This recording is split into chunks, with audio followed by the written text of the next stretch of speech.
एक बहुत ही इंटरेस्टिंग हदीस है जिसमें रसूलुल्लाह सल्लल्लाहु अलैहि वसल्लम ने फरमाया था कि क़यामत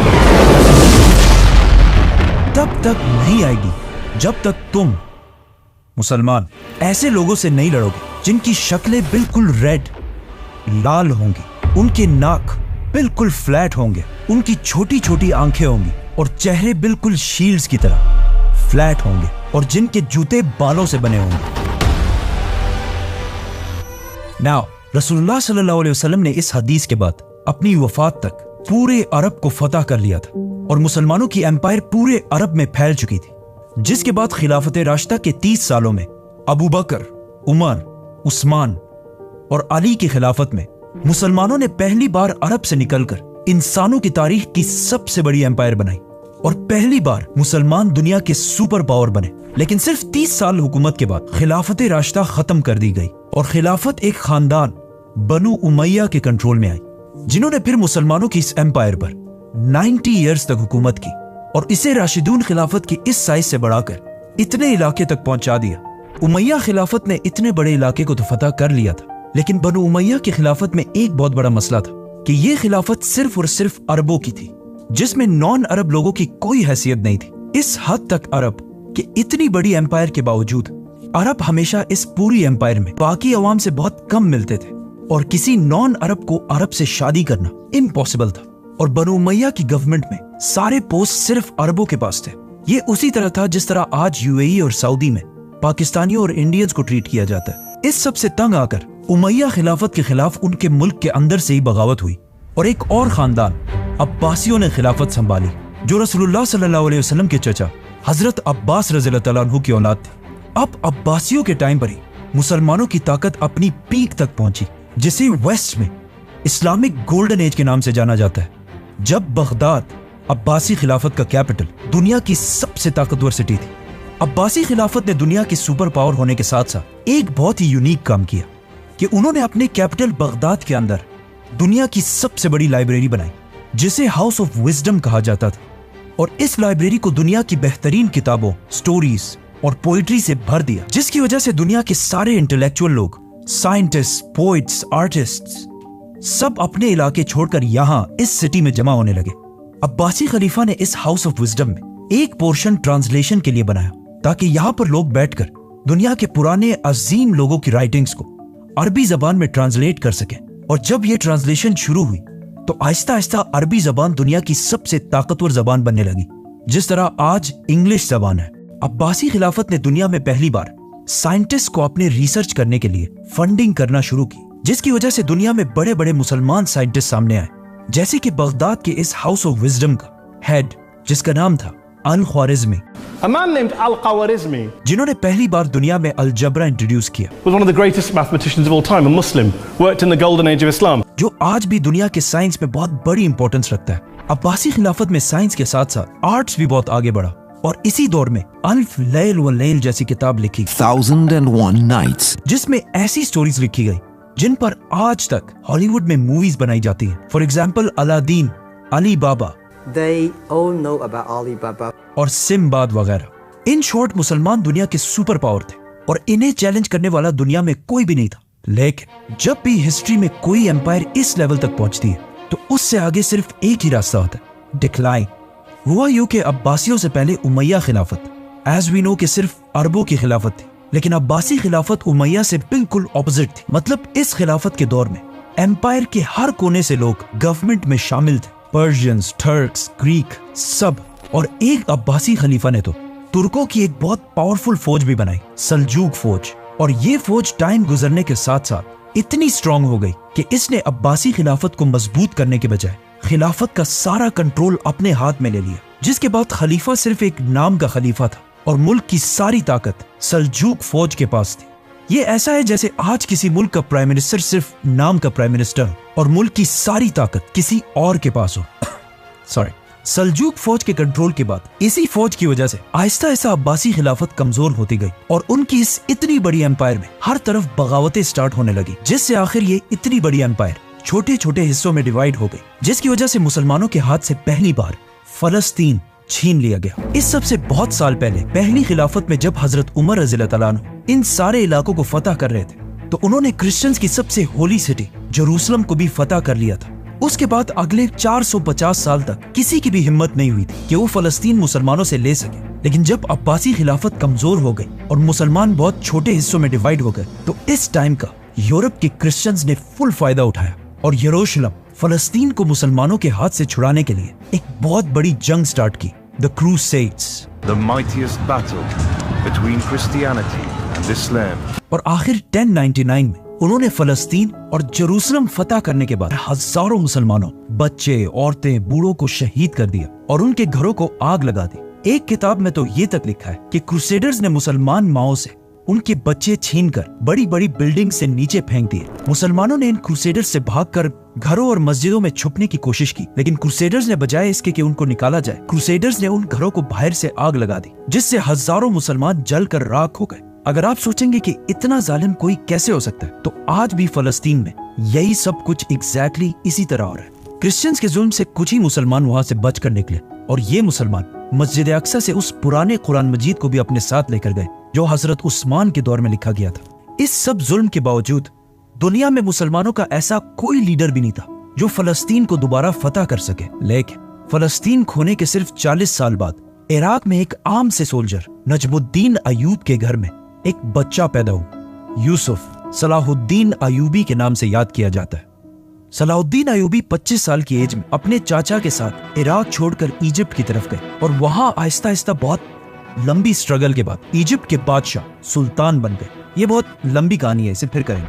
अब जब यहाँ इजिप्ट में सलाहुद्दीन अयूबी इजिप्ट के बादशाह बनने की तरफ जा रहे थे, तो इसी दौरान यहाँ से बहुत दूर मंगोलिया में एक छोटे से गांव के एक छोटे से कबीले के सरदार के घर में भी एक बच्चा पैदा हुआ जिसका नाम था थेमोजिन चंगेज खान। यस, सलाहुद्दीन और चंगेज खान एक ही दौर में जिंदा थे। एक ने मुसलमानों को वापस ग्लोरी की तरफ लेके जाना था और दूसरे ने मुसलमानों को ऐसा तबाह करना था जो इससे पहले किसी ने भी नहीं किया था। फलस्तीन और स्पेशली जेरूसलम को खोने के बाद मुसलमानों का कोई स्ट्रॉन्ग लीडर तो नहीं था, लेकिन इस दौरान सबसे जबरदस्त रोल मुस्लिम स्कॉलर्स उलमा ने प्ले किया था, क्योंकि इससे पहले जो मुसलमान हर वक्त आपस में लड़ते रहते थे और बहुत सारे फिरकों में डिवाइडेड थे, उन्हें कुछ बहुत अजीम स्कॉलर्स ने एक ही गोल पर यूनाइट करना शुरू किया कि किसी भी हाल में फलस्तीन को दोबारा फतह करना है, जिससे अगले कई सालों में मुसलमान किंगडम्स की यंग पॉपुलेशन के दिमाग में ये बात बहुत अच्छी तरह बैठ गई। लेकिन फिर भी मुसलमानों का ऐसा कोई एक लीडर नहीं था जो मुसलमानों को यूनाइट करके क्रिश्चियंस पर हमला कर सके। आखिर सलाहुद्दीन अयूबी ने इजिप्ट का सुल्तान बनने के बाद पहले तो क्रिश्चियंस के एक ग्रुप से डील कर ली कि अगले 10 साल तक बिल्कुल अमन होगा और हम एक दूसरे पर हमला नहीं करेंगे, ऑलमोस्ट सुलह हुदैबिया की तरह। इन 10 सालों को यूज करके सलाहुद्दीन अयूबी ने पहले मुसलमानों को यूनाइट करना शुरू किया और फिर आखिर इस सारे इलाके को फतह करने के बाद अब सलाहुद्दीन अयूबी दुनिया के सबसे ताकतवर मुसलमान बादशाह बन चुके थे और दुनिया के सारे मुसलमान फलस्तीन को फतह करने के लिए सलाहुद्दीन अयूबी की तरफ देखने लगे। उस जमाने के बड़े बड़े स्कॉलर्स ने भी सलाहुद्दीन अयूबी को सपोर्ट किया, जिनमें से सबसे बड़े स्कॉलर का नाम था शेख अब्दुल कादिर जिलानी। अब्दुल कादिर जिलानी उस वक्त दुनिया के सबसे इन्फ्लुएंशियल स्कॉलर थे, जिनकी सलाहुद्दीन अयूबी भी बहुत रिस्पेक्ट किया करते थे। आखिर सलाहुद्दीन अयूबी ने अपनी फौज लेकर क्रूसेडर्स पर हमला कर दिया और साल 1192 में जेरूसलम को मुकम्मल तौर पर फतह करके सिक्योर कर लिया। 1192 मुसलमानों की तारीख का बहुत इंपॉर्टेंट साल था, क्योंकि इस साल एक तरफ सलाहुद्दीन अयूबी ने इतनी बड़ी फतह हासिल की और दूसरी तरफ शहाबुद्दीन गौरी ने इंडिया पर हमला करके इसे फतह कर लिया और दिल्ली सल्तनत की बुनियाद भी रखी। अब ऑलमोस्ट 100 साल बाद मुसलमान आखिरकार दोबारा थोड़ा स्टेबल होने लगे और मुसलमानों की खोई हुई इज्जत भी उन्हें वापस मिलने लगी। लेकिन अब जब मुसलमानों को थोड़ी कामयाबी मिल चुकी थी, तो इस सब से 600 साल पहले रसूलुल्लाह सल्लल्लाहु अलैहि वसल्लम की कही हुई हदीस के पूरे होने का टाइम आ चुका था। तो इस सब से बहुत दूर चंगेज खान ने मंगोलिया को यूनाइट कर लिया था और बहुत तेजी से हर तरफ अपनी ताकत बढ़ा रहा था। चंगेज खान का असली नाम तेमोजिन था और उसका बाप मंगोलिया के एक छोटे से कबीले का सरदार था।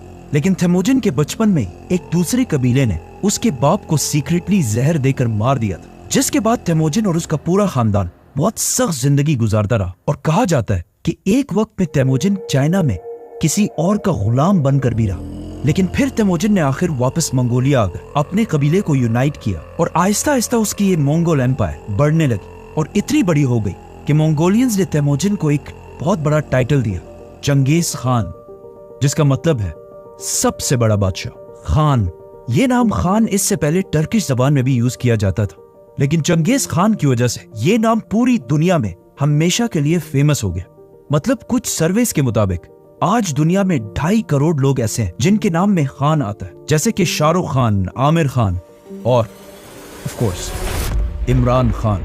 मंगोलिया को आज भी अगर देखा जाए तो एक बहुत ही गरीब और आम सा मुल्क है, और उस जमाने में तो इससे भी बहुत ज्यादा कमजोर था। इसीलिए चंगेज खान के इस एम्पायर के बनने के बाद भी मंगोलिया के नेबर चाइना ने इसे सीरियसली नहीं लिया, क्योंकि आने वाले कुछ ही सालों में चंगेज खान ने चाइना की कैपिटल बीजिंग को फतह कर लिया, और पहली बार लोगों ने देखा कि चंगेज खान कितना जालिम है।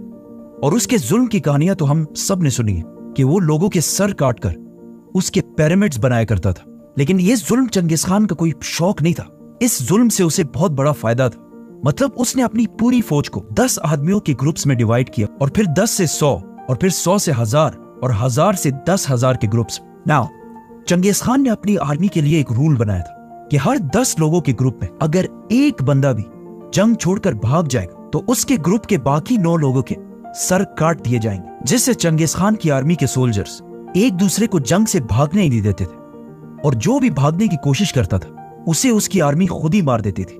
इसके अलावा चंगेज खान ने जस्टिस का एक ऐसा सिस्टम बनाया कि अगर कोई भी इस एम्पायर में किसी दूसरे का घोड़ा चोरी करे और पकड़ा जाए, उसे उस एक घोड़े के बदले 10 घोड़े वापस करने होंगे, और अगर वो वापस ना कर सका तो सिर्फ उसे नहीं, उसके पूरे खानदान, बच्चे, बीवी, माँ बाप सबको मार दिया जाएगा।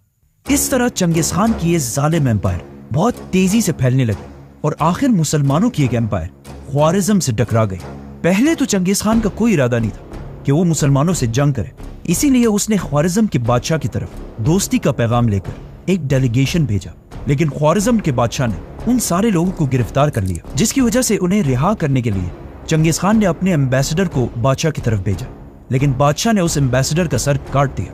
अब ये बहुत बड़ी बात, एम्बेसडर या मैसेजर को कत्ल करना इस्लाम में और दुनिया के हर कानून में बहुत बड़ा जुर्म है। जब मंगोलिया में चंगेज खान को इसका पता चला तो उसे बहुत गुस्सा आया, और अब उसकी इज्जत का सवाल भी था। तो उसने अपनी सबसे बड़ी फौज 1 लाख की फौज लेकर ख्वारिज्म की तरफ रवाना हुआ, और यहाँ मुसलमानों और मंगोल्स के दरमियान अगले 100 साल की जंग शुरू हुई। चंगेज खान ने बहुत तेजी से ख्वारिज्म की इस पूरी एम्पायर को खत्म कर दिया, और हर सिटी को फतह करने के बाद वहां की सारी पॉपुलेशन के सर काट दिए, और फिर उनके पिरामिड्स बनाए, ताकि पूरी दुनिया को पता चल जाए कि चंगेज खान से फड्डा लेना कोई आसान काम नहीं है। चंगेज खान के हमले से पहले ख्वारिज्म एम्पायर, जिसमें आज अफगानिस्तान, उज्बेकिस्तान, ताजिकिस्तान जैसे इलाके हैं, इनकी आबादी 2 मिलियन 20 लाख के करीब थी, और चंगेज खान के हमले के बाद अब यहाँ की आबादी सिर्फ 2 लाख रह गई थी। मतलब चंगेज खान ने 18 लाख मुसलमानों को शहीद किया था। इन इलाकों को फतह करने के बाद एक दिन चंगेज खान ने सारे मुसलमानों को एक मस्जिद में जमा किया, और फिर खुद मिंबर पर चढ़ा और सारे मुसलमानों से कहा कि मैं तुम्हारे रब की तरफ से तुम पर अजाब बनाकर भेजा गया। इसके बाद मंगोलियन एम्पायर और भी बढ़ती गई, और ऊपर रशिया को भी फतह कर लिया। लेकिन उसी दौरान मंगोलिया में चंगेज खान फौत हो, और अपने बाद अपने बेटे उगुदाई को सबका बादशाह बनाया, और अपनी पूरी एम्पायर को अपने बेटों में डिवाइड कर दी।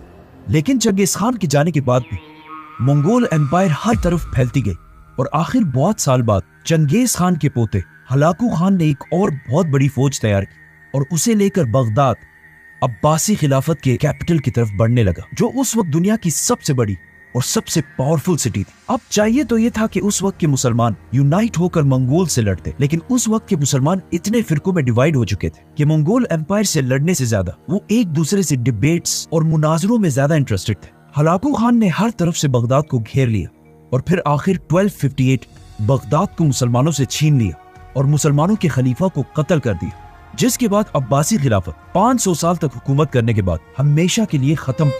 बगदाद फतह करने के बाद हलाकू खान की फौज ने इतना खून बहाया कि कहा जाता है कि बगदाद में दरियाए फुरात का कलर मुसलमानों की खून की वजह से कई दिन तक बिल्कुल रेड, और रेड कलर के बाद यूफ्रेटिस रिवर का कलर ब्लैक हो गया, क्योंकि हलाकू खान ने बगदाद के हाउस ऑफ विजडम, जो दुनिया की सबसे बड़ी लाइब्रेरी थी, उसके सारे किताब जलाकर राख कर दिए और उन्हें दरिया में फेंक दिया, जिसकी वजह से दरियाए फुरात का कलर कई महीने तक बिल्कुल ब्लैक था। हिस्ट्री में मुसलमानों पर इतना सख्त टाइम कभी भी नहीं आया कि सिर्फ मुसलमानों को नहीं बल्कि इस्लाम की सबसे होली साइट्स को भी खतरा हो, क्योंकि अब्बासी खिलाफत को खत्म करने के बाद अब मंगोलों के सामने सिर्फ एक और सल्तनत थी, ममलूक सल्तनत। और अगर ये इसे भी हरा देते तो मक्का और मदीना का कंट्रोल भी मंगोल्स के पास चला जाता, तो वो 100% मक्का में काबा को गिरा देते।